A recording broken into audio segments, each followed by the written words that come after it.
ನವರಾತ್ರಿಯ 3ನೇ ದಿನ ಯಾವ ದೇವಿಯನ್ನು ಪೂಜಿಸಿ ಆರಾಧಿಸಬೇಕು? ಈ ದೇವಿಗೆ ಪ್ರಿಯವಾಗಿರುವಂತಹ ಹೂವು ನೈವೇದ್ಯ ಯಾವುದು? ಯಾವ ಬಣ್ಣದ ಬಟ್ಟೆಯನ್ನು ಧರಿಸಿ ಪೂಜೆ ಮಾಡಬೇಕು? ಯಾವ ಸಮಯದಲ್ಲಿ ಪೂಜೆ ಮಾಡಿದರೆ ಶ್ರೇಷ್ಠವೆಂದು ತಿಳಿಯೋಣ.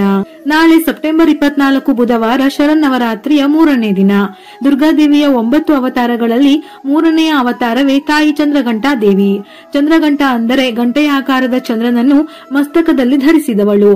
ಚಂದ್ರಘಂಟೆಯ 3ನೇ ಕಣ್ಣು ತೆರೆದೇ ಇದ್ದು ಯಾವ ಸಮಯದಲ್ಲಿ ಆದರೂ ದುಷ್ಟಶಕ್ತಿಗಳ ನಿಗ್ರಹಕ್ಕೆ ಸಿದ್ಧಳಾಗಿರುವಂತೆ ಕಾಣುತ್ತಾಳೆ. ಚಂದ್ರಘಂಟಾ ದೇವಿಯನ್ನು ಚಂದ್ರಿಕಾ, ರಣಚಂಡಿ ಎಂದು ಕೂಡ ಕರೆಯುತ್ತಾರೆ. ಇವಳಿಗೆ 10 ಕೈಗಳಿದ್ದು 10 ಕೈಗಳಲ್ಲೂ ಶಸ್ತ್ರಾಸ್ತ್ರವನ್ನು ಹಿಡಿದುಕೊಂಡು ಸಿಂಹವಾಹಿನಿಯಾಗಿ ರಾರಾಜಿಸುತ್ತಾಳೆ. ದುರ್ಗಾಮಾತೆಯ ವೈವಾಹಿಕ ಅವತಾರವಾಗಿರುವ ಚಂದ್ರಘಂಟಾ ದೇವಿಯನ್ನು ದುರ್ಗಾಮಾತೆಯ ರೌದ್ರ ರೂಪವೆಂದು ಹೇಳುತ್ತಾರೆ.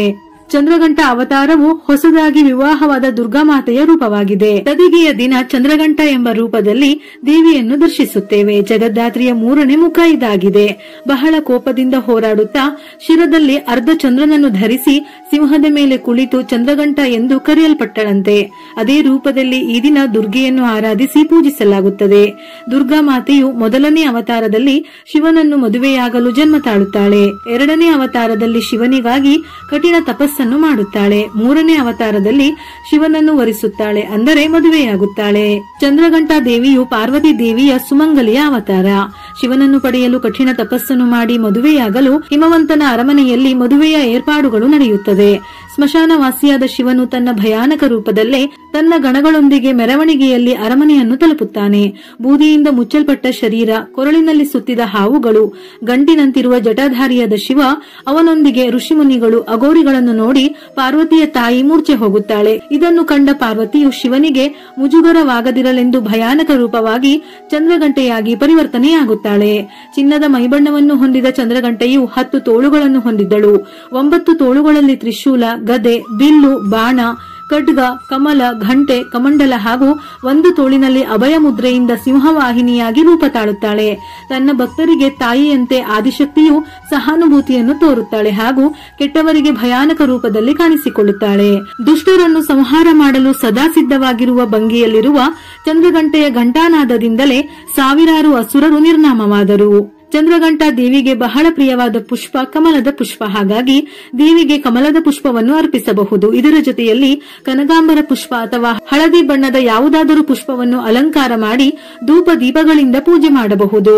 ನವರಾತ್ರಿಯ 3ನೇ ದಿನ ಚಂದ್ರಘಂಟಾ ದೇವಿಯ ಆರಾಧನೆ ಮಾಡಲು ಬೆಳಿಗ್ಗೆ ಬ್ರಹ್ಮ ಮುಹೂರ್ತ, ಅಂದರೆ ಬೆಳಿಗ್ಗೆ 4:26 5:14 ಈ ಸಮಯದಲ್ಲಿ ಚಂದ್ರಘಂಟಾ ದೇವಿಯ ಪೂಜೆಯನ್ನು ಮಾಡಬಹುದು. ಇದರ ಜೊತೆಯಲ್ಲಿ ಈ ಸಮಯದಲ್ಲಿ ಬನ್ನಿ ಮರದ ಪೂಜೆಯನ್ನು ಸಹ ಮಾಡಬಹುದು. ಈ ಸಮಯ ಸಾಧ್ಯವಿಲ್ಲವೆಂದಾದರೆ ಬೆಳಿಗ್ಗೆ 9:11 10:57 ಅಮೃತ ಕಾಲವಿದ್ದು ಈ ಸಮಯದಲ್ಲಿ ಪೂಜೆ ಮಾಡಬಹುದು.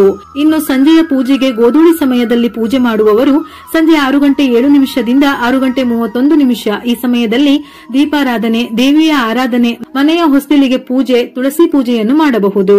ಇನ್ನು ನಾಳೆ ಮಧ್ಯಾಹ್ನ 12:04 1:35 ರಾಹುಕಾಲವಿದೆ. ಹಾಗೆಯೇ ಬೆಳಿಗ್ಗೆ 7:32 9:03 ಯಮಗಂಡ ಕಾಲವಿದ್ದು ಈ 2 ಸಮಯದಲ್ಲೂ ಪೂಜೆಯನ್ನು ಪ್ರಾರಂಭಿಸಬೇಡಿ. ನವರಾತ್ರಿಯ 3ನೇ ದಿನ ವಿಶೇಷವಾಗಿ ನೀಲಿ ಅಥವಾ ಕನಕಾಂಬರ ಬಣ್ಣ ಅಥವಾ ಹಳದಿ ಬಣ್ಣದ ಬಟ್ಟೆಯನ್ನು ಧರಿಸಬಹುದು. ಅಮ್ಮನವರಿಗೂ ಕೂಡ ಇದೇ ಬಣ್ಣದ ರವಿಕೆ ಕಣ ಅಥವಾ ಸೀರೆಯನ್ನು ಅರ್ಪಿಸಬಹುದು. ದೇವಿಗೆ ಈ ದಿನ ಹಾಲನ್ನು ನೈವೇದ್ಯ ಮಾಡುವುದು ತುಂಬಾ ಶ್ರೇಷ್ಠ. ಅಥವಾ ಹಾಲಿನಿಂದ ಮಾಡಿದ ಯಾವುದಾದರೂ ಸಿಹಿಯನ್ನು ನೈವೇದ್ಯ ಮಾಡಬಹುದು. ಇಲ್ಲವಾದರೆ ತೆಂಗಿನಕಾಯಿ ಅನ್ನ, ಕಡಲೆಕಾಳಿನ ಉಸಲಿ, ಚಿತ್ರಾನ್ನ, ಪಾಯಸ ಇವುಗಳನ್ನು ದೇವಿಯ ನೈವೇದ್ಯಕ್ಕೆ ಅರ್ಪಿಸಬಹುದು. ಇನ್ನು ನಾಳೆಯ ದಿನ ತುಪ್ಪದ ದೀಪ ಬೆಳಗಿದರೆ ತುಂಬಾ ಶ್ರೇಷ್ಠ. ಈ ದಿನ ತುಪ್ಪದ ದೀಪ ಬೆಳಗಿದ ನಂತರ ದೀಪಕ್ಕೆ 2 ಲವಂಗ ಸೇರಿಸಿ ನಿಮ್ಮ ಮನಸ್ಸಿನಲ್ಲಿರುವ ಕೋರಿಕೆಯನ್ನು ಪ್ರಾರ್ಥಿಸಿ ಇಷ್ಟಾರ್ಥ ಸಿದ್ಧಿಯಾಗುವುದಲ್ಲದೆ ಸಂಪತ್ತು ವೃದ್ಧಿಯಾಗುತ್ತದೆ.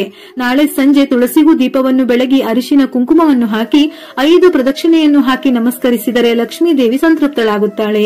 ದುರ್ಗಾದೇವಿಯ ಅವತಾರವಾದ ಚಂದ್ರಘಂಟಾ ದೇವಿಗೆ ಲಕ್ಷ್ಮೀ ಅಷ್ಟಕ, ಕನಕಧಾರ ಸ್ತೋತ್ರ, ಸೌಂದರ್ಯ ಲಹರಿ ಇನ್ನೂ ಮುಂತಾದ ನಿಮಗೆ ತಿಳಿದಿರುವಂತಹ ದೇವಿ ಉಪಾಸನೆಯನ್ನು ಮಾಡಬಹುದು. ನಾಳೆಯ ದಿನ ಚಂದ್ರಘಂಟಾ ದೇವಿಯ ಆರಾಧನೆಯ ಜೊತೆಗೆ ಓಂ ಹ್ರೀಂ ಶ್ರೀಂ ಚಂದ್ರಘಂಟಾ ದುರ್ಗಾಯೈ ನಮಃ ಅಥವಾ ಪಿಂಡಜ ಪ್ರವರಾರೂಢ ಚಂಡಕೋಪಾಸ್ತ್ರ ಕೈರುತ ಪ್ರಸಾದಂ ತನುತೆ ಮಹ್ಯಂ ಚಂದ್ರಘಂಟೇತಿ ವಿಶ್ರುತ ಈ ಮಂತ್ರವನ್ನು ಸಾಧ್ಯವಾದಷ್ಟು ಬಾರಿ ಪಠಿಸಬೇಕು. ಇಲ್ಲವಾದರೆ 21 ಬಾರಿ ಅಥವಾ 108 ಸಲವಾದರೂ ಪಠಿಸಿ ಅರ್ಚನೆ ಅಥವಾ ಜಪವನ್ನಾದರೂ ಮಾಡಬಹುದು. ನವರಾತ್ರಿಯ 3ನೇ ದಿನ ಚಂದ್ರಘಂಟಾ ದೇವಿಯ ಪೂಜೆ ಮಾಡುವುದರಿಂದ ಮನಸ್ಸಿನಲ್ಲಿರುವ ಭಯವೆಲ್ಲ ನಿವಾರಣೆಯಾಗಿ ಜೀವನದಲ್ಲಿ ಯಶಸ್ಸನ್ನು ಸಾಧಿಸಬಲ್ಲ ಎಂಬ ವಿಶ್ವಾಸ ಬೆಳೆಯುವುದು. ದೇವಿಯ ಮಸ್ತಕದಲ್ಲಿರುವ ಚಂದ್ರಘಂಟೆಯ ನಾದವು ಋಣಾತ್ಮಕ ಶಕ್ತಿ, ದುಷ್ಟಶಕ್ತಿಗಳನ್ನೆಲ್ಲ ದೂರ ಮಾಡುವುದು. ಹಾಗಾಗಿ ಚಂದ್ರಘಂಟೆಯ ಪೂಜೆಯನ್ನು ಮಾಡಿದರೆ ಮನೆಯಲ್ಲಿರುವ ನಕಾರಾತ್ಮಕ ಶಕ್ತಿಗಳೆಲ್ಲ ದೂರವಾಗಿ ಮನೆ ಶುದ್ಧಿಯಾಗುವುದು.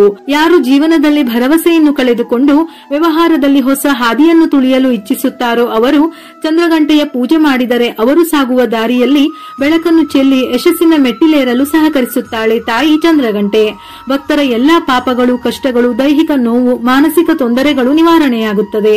ಸಿಂಹ ವಾಹಿನಿಯಾದ ಈಕೆಯು ಭಕ್ತರಲ್ಲಿ ನಿರ್ಭಯತೆಯನ್ನು ಮೂಡಿಸುತ್ತಾಳೆ. ಕೆಟ್ಟದ್ದನ್ನು ನಾಶ ಮಾಡಿ ನೋವನ್ನು ನಿವಾರಿಸುತ್ತಾಳೆ.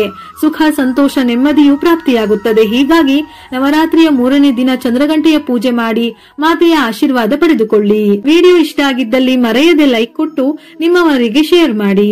ಇದೇ ರೀತಿಯ ಮನಮುಟ್ಟುವ ಉಪಯುಕ್ತ ಮಾಹಿತಿಗಳಿಗಾಗಿ ಮತ್ತೆ ಭೇಟಿಯಾಗೋಣ.